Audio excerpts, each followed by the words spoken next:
Namaste everyone, Untitled Chapter here. Today we are going to talk about this beautiful plant known as betel plant, Paan, or the scientific name is Morus alba. So in you can say in South Asian countries, especially in India, all parts of our country, we do use this not only as a mouth freshener, but it has so many other medicinal benefits also. If we talk about its properties, the way it helps in you can say it's good for our digestion, it keeps our body warmth, the immunity also is to some extent it gets improved, the stamina of our body gets improved with this. So a very easy growing plant, does not have any much care to be taken, but yes, few things are there. If you really take care of such things, then very easy growing plant. Otherwise within you can have fungal growth and other problems to this plant. So we'll be talking about the potting mix, pot, the kind of sunlight it requires, the fertilizers it requires, the way we can propagate it, and the care what we have to take in this. Okay, so as I told you, in our Ayurveda also and many other practices, you can say the medicinal practices, it is used in some form or the other.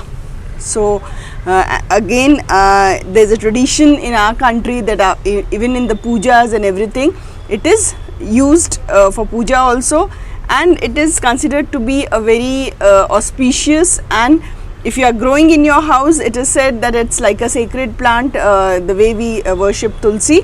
This brings positivity in your house. So try growing it. So today we'll be learning very basic each and every step about it. Okay. So first, when we talk about the pot, this plant loves to have aeration near the roots and at the same time cooler temperature. So cemented pot and earthen pots are better. If you don't have, it's okay, you can go for plastic pots also.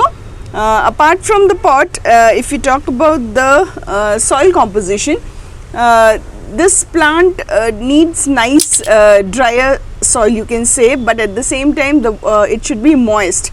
So try avoiding coco peat, because coco peat holds a moisture for a longer time, and it keeps you can say the roots are little prone to fungal infections, because this is little on a delicate side.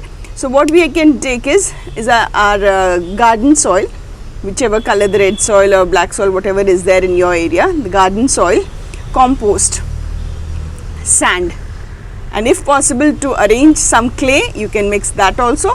Otherwise only your soil, compost and sand, equal quantities. If you mix it really well, that is an ideal soil or the potting mix, we can say, for the betel plant. Now how to grow it? It can be grown by the nursery people. If you are getting small sapling, with that also you can grow, or it very easily can be grown with the cutting. If any of your friends or somebody is growing, you can take some cutting with them. So basically, when taking the cutting from any place, make sure whichever knife or scissors you are using, they should be properly sterilized. Every time I am telling, this plant is very prone to fungal infections. So a minor mistake can lead to fungal infections. So from the very beginning itself, make sure that there should not be any chance of fungal infections. So make sure the knife or the scissors or whatever the instrument we are using to take the cutting, it should be properly sterilized. Now how to take the cutting? So whenever we are taking the cutting, so make sure that 3 to 4 nodes should be there. Okay, yes, and just below the node we have to cut it, and every time I tell that cutting should be little on a slant side. Why slant? Because the surface area of the cutting increases, and at the same time it will have more area to absorb the water and the nutrition from the soil or from the water. So it's always safe to have a diagonal cut at the edge. Okay, now you can grow it either in the water for a couple of days till the roots are developed, then we can shift it into the potting mix. So initially no need to shift it to such a bigger pot. We can grow it in a smaller pot, and whenever you shift it to, once the roots are developed, whenever you are shifting it to a smaller pot, make sure you make a whole kind of a thing in the center, because generally what mistake people do, once the roots are developed, they'll push it with this only, and because the roots are really very tender, they get ruptured and there won't be any further growth. So make sure whenever you are growing, cutting in the water and then you are transferring it to a pot, make sure you make a hole in the center, and then very gently we have to push it in and then press it nicely. Okay, now leave it for you can say a couple of days in the area where less of sunlight is there, so they can settle well. Once you see after a month or so nice growth has come up, that time we can shift it to a bigger pot. Now how about the sun requirement? This plant loves to have filtered indirect sunlight, so make sure either you grow it under some tree or near the wall, so at least one side the sun won't be there, so it comes only from one direction, or nearby such bushy plants are there, so it get filtered sunlight. And if all of you must have noticed, generally betel plant and areca nut plant, they say it's a very good companion plants. If you are growing this in a land, not in the pot, then make sure that areca nut plants, the supari what we say, you grow that, and then these vines, they go around that areca nut, and it's always said that they really take care of each other. The areca nut plant, the supari plant, it needs near little warmth around its stem, and these vines, they need little shady and filtered sunlight. So when they both grow together well, it really you can say both of them, they do really well. During my school times, I remember staying couple of years in Guwahati, that's northeast. So where one thing which I still remember is, every house they have one areca nut plant, and over that they have this betel nut plant, and they have a tendency to eat both together, both every day after the meal. So like this in different parts of India, you can say these betel nut plants are grown. There are different varieties depending on the taste what you want. Some are little sweeter, some are little you can say strong, like you can say it is Banaras patta or Calcutta patta, or different varieties are there. Okay, so depending on the taste, what variety you want, you should grow it. Now when I was talking about the sunlight requirement, yes, they do need filtered sunlight. At the same time, they need good moisture around it. Okay, now how to keep that moisture? If you don't have some bigger tree or some bushy tree around, then try keeping some plants like I'll show you, like this bromeliad is there. So what I do, in between the two plants, I try keeping such plants like this fern, you can say. So try keeping such plant around the, you can say, this betel plant, so that the moisture level is maintained well. And one more thing, few things I'll be discussing about what care we should take while growing this betel plant is, whenever you are growing this, as it is highly prone to fungal infection, make sure the lower part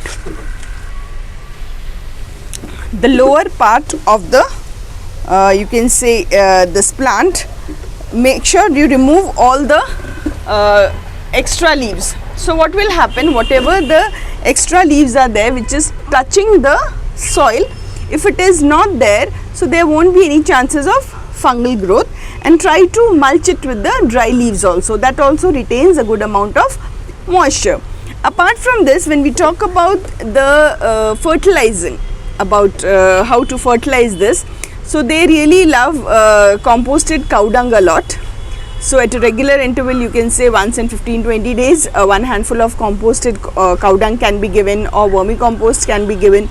Apart from that, this plant loves to have calcium, copper and sulfur.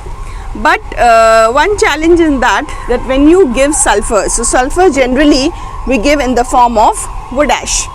Okay, so when you give directly sulfur to the soil becomes alkaline, but this plant loves to have acidic soil. So what to be done, you just drench the leaves of the plant, and then over that you just spray this like this. So what happens, some amount of this wood ash gets accumulated on the leaf, and from there itself the plant absorbs sulfur. So that is one way. Apart from that, how to give calcium we have either the buttermilk or raw milk we can give, or lime tuna, what we say diluted, that can be given once in a month. That also is loved by this plant. And one more thing, as what I said, is copper. So copper, how to be given is, generally all of us, we have this kind of a copper vessels in the house. So try keeping water 2 to 3 days in this container, and water your plants with this. So what happens, when the water is being collected in this for a couple of days, some amount of copper gets dissolved in the water, and that is very good for this plant. And as you all know, this is a plant with full of foliage. So for foliage, generally we prefer to have more of nitrogen rich fertilizers. So that is our composted cow dung, or you can say vermicompost. All such things are really loved by this plant. Now as I told you, this plant is really prone to fungal infection. So few things we have to keep it in our mind, that watering should never be done in the evening times, because what happens whenever we water it in the evening times, so this water gets collected here, and till the next day the sun comes, that water will be there on the leaves. So the chances are there for the fungal infection. So black spots kind of a things will be there in the plant, and within no time it will come to all the leaves, and we have to keep removing such leaves. And this plant, as I told you, it loves to have moisture around, and all the nodes have the roots like money plant. So try now, in this I have 2 moss sticks I have combined, so that approximately till the height of 3 to 4 feet I can manage them on the moss stick only. So that way every now and then just spray little water on the moss sticks, so that the roots or the nodes, whatever is there near to the nodes, so that gets little moisture, and overall the plant does really well.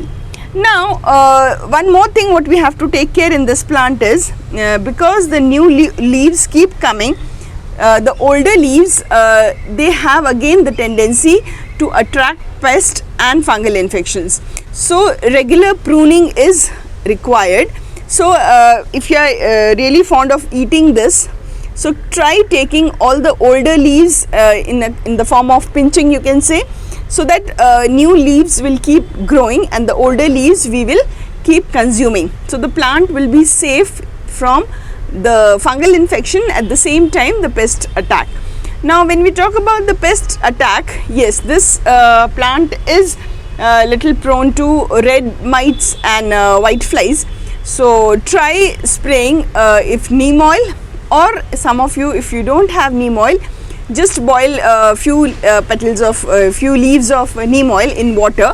So make sure that the water quantity reduces to half, so that the concentration of the water is little more, and then you keep spraying that once in a month or once in 20 days if you give it to your plants. So all such things will not be there, any problems will not be there. And try always keeping it in a place where it is cooler. Yeah, some places where the winters are extreme or the summers are extreme, there you have little challenges in growing this plant. So make sure during such seasons, like suppose if winter it's too much, then try shifting it inside your house during the night times, or if not possible every time to shift it inside the house, take a cloth or something. In the evening times, try to wrap it around your plant, so that the frost or the you can say the fog in the morning should not affect the leaves of the plant. So that is very much required. And the same time in the summers also, if you feel this you can see the heat or the sun is too much scorching hot, during that time also try to cover it with either the green shade or some dupatta, or keep misting the moss stick regularly so that the plant is little in a cooler zone, or try shifting it to a place where it gets filtered sunlight during the harsh summer seasons. So apart from that, this plant is really very good, and it's a must plant for all of us to grow in our terraces or balconies, because not only as a mouth freshener, I told you, because it has too much of medicinal properties, and it's rich in minerals and riboflavin, so it is good for our body. And make it a practice to consume it, because it's very good for mouth ulcers also. And if you have enough number of leaves and you don't consume that much, so you can pluck them, dry it, and use it with your another anything mouth fresheners. You can mix it and store it in a dried form, so as and when you require, you can eat them. So I guess everything for this plant is done. Apart from this, many topics are there on which people have suggested me to make the videos. You also, if you have some suggestions, keep posting. You can write on the comment section. So as and when I'll see more people have requested for such videos, so I'll keep making videos on that. Thank you very much for being with me. Bye bye.